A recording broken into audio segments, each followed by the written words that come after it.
అందరికీ నమస్కారం. నా పేరు ఈటె స్వామిదాస్, టీడీపీ క్రిస్టియన్ సెల్ రాష్ట్ర అధ్యక్షుడిని. ఈరోజు ఈ నెల అంతా క్రైస్తవులు పాస్టర్స్ సెమీ క్రిస్మస్ వేడుకల్లో సంతోషంగా ఈ క్రిస్మస్ వేడుకలు జరుపుకుంటున్నారు. రేపు క్రైస్తవులకు పవిత్ర పండగ ఏదైనా ఉందంటే ఒక క్రిస్మస్. ఆ క్రిస్మస్ కూడా రేపు ఘనంగా రాష్ట్రమంతా చేసుకుంటున్నారు. రాష్ట్రమే కాదు, దేశము ప్రపంచమంతా కూడా క్రైస్తవులు సంతోషంగా పండుగ చేసుకుంటున్నారు. అయితే గత ప్రభుత్వ కాలంలో అంటే 2014 నుంచి 2019 వరకు మాన్యశ్రీ నారా చంద్రబాబు నాయుడు గారు ముఖ్యమంత్రిగా ఉన్నప్పుడు క్రైస్తవులకు అప్పుడు నిర్మాణాలు అయితే చర్చి నిర్మాణాలు అయితేనేమి, అప్పట్లో ముఖ్యమంత్రిగా ఉన్నప్పుడు దాదాపుగా 67 కోట్లు నిధులు ఇవ్వడం జరిగింది. అంటే చర్చిల మరమ్మతులకు అయితేనేమి, కొత్తగా చర్చిలు నిర్మించుకోవాలన్నా కూడా. అలాగనే విదేశ విద్య ఒక్కొక్కరికి క్రైస్తవుల పిల్లలు కూడా ఎదగాలనే ఉద్దేశంతో 20 లక్షలు ఒక్కొక్కరికి ఇచ్చి అలా విదేశ విద్యకు కూడా పంపించడం జరిగింది 62 మందికి. ఏదైతే క్రైస్తవులు కూడా మ్యారేజ్ చేసుకోవాలన్నా, ఏదన్నా ఒక ఫంక్షన్ పెట్టుకోవాలన్నా కూడా ఒక భవన్ కావాలి, క్రిస్టియన్ భవన్ అని 2 ఎకరాలలో గుంటూరు నడిబొడ్డున ఆ రోజు ముఖ్యమంత్రిగా ఉన్నప్పుడు చంద్రబాబు సారు 16 కోట్లు ఇవ్వడం జరిగింది, 2 ఎకరాల స్థలం ఇచ్చి. అది 80% అయిన తర్వాత మరి ముఖ్యమంత్రిగా జగన్మోహన్ రెడ్డి వచ్చి దాన్ని ఒక ఇటుక పిల్ల కూడా దాన్ని పూర్తి చేయలేని అసమర్థత సీఎం ఎవరైనా ఉన్నారంటే ఒక జగన్మోహన్ రెడ్డి.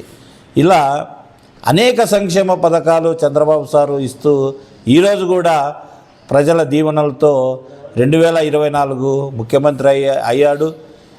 ఆర్థిక ఇబ్బందులు ఉన్నా కూడా నారా చంద్రబాబు నాయుడు గారు తల్లికి వందనం అయితేనేమి, ఎంతమంది పిల్లలు ఉంటే అంతమంది మా క్రైస్తవ పిల్లలకు కూడా అకౌంట్లో జమ చేయడం జరిగింది. వికలాంగులకైతే దివ్యాంగులు, ముఖ్యంగా దివ్యాంగులు క్రైస్తవులు కూడా చాలామంది ఉన్నారు. 6,000 అయితేనేమి, 4,000 అయితేనేమి, 10,000 అయితేనేమి, 15,000 అయితేనేమి, ఇలా ఆర్థిక ఇబ్బందులు ఉన్నా కూడా అకౌంట్లో వేయడం జరుగుతూ ఉంది. ముఖ్యంగా 22వ తారీఖున విజయవాడలో సెమీ క్రిస్మస్ వేడుకల్లో నారా చంద్రబాబు నాయుడు గారు ఒక మాట చెప్పారు. పాస్టర్స్ ఎవరైతే ఉన్నారో వారందరికీ ఒక గుడ్ న్యూస్ చెప్తున్నాను. క్రిస్మస్ పండగ రోజని 24వ తేదీ లోపల, సాయంత్రం లోపల మీ అకౌంట్లలో 8,427 మందికి ఒక్కొక్కరికి 60,000 చొప్పున 12 నెలలది మీ అకౌంట్లో పడుతుందని ఆ రోజు 22వ తారీఖు చెప్పడం జరిగింది. ఇప్పటికి సాయంత్రం అవుతూ ఉంది. అందరి అకౌంట్లలో 60,000 రూపాయలు ఈరోజు వాళ్ళ అకౌంట్లో జమ చేయడం జరిగింది. అంటే విశ్వసనీయత అంటే చంద్రబాబు నాయుడు గతంలో ముఖ్యమంత్రిని తీసుకుంటే గిన క్రిస్టియన్ కార్పొరేషన్ అనేది నిర్వీర్యం చేశాడు.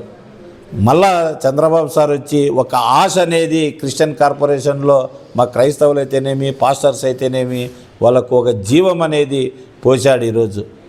అందుకే మేమంతా ఈరోజు రాష్ట్రమంతా ఈరోజు క్రిస్మస్ చేసుకుంటున్నారంటే ఈయన పాస్టర్స్ అయితేనేమి, క్రైస్తవులు అయితే చాలా ఆనందంగా అంటే రెట్టింపు ఉత్సాహంతో రేపు పండగ చేసుకోబోతున్నారు. అందుకే మా క్రైస్తవుల తరపున, పాస్టర్ల తరపున మేము ఈ మీడియా ద్వారా నారా చంద్రబాబు నాయుడు సార్కి కృతజ్ఞతలు తెలుపుతున్నాను. ఎందుకంటే ఏది చెప్పాడో అది ఈరోజు పండగ ముందరే 60,000 వేశాడు కాబట్టి ఆయనకు ముఖ్యంగా మా క్రిస్టియన్ సెల్ తరపున కృతజ్ఞత తెలుపుతూ నేను ఈ మీడియా ద్వారా క్రైస్తవులకు, పాస్టర్స్కు క్రిస్మస్ శుభం తెలుపుతూ చంద్రబాబు సార్ని మీరు ఆశీర్వదించండి. ఎందుకంటే ఇన్ని సంక్షేమ పథకాలు ఇచ్చారు కాబట్టి మీరు తప్పకుండా ఆయన ఆశీర్వదించండి.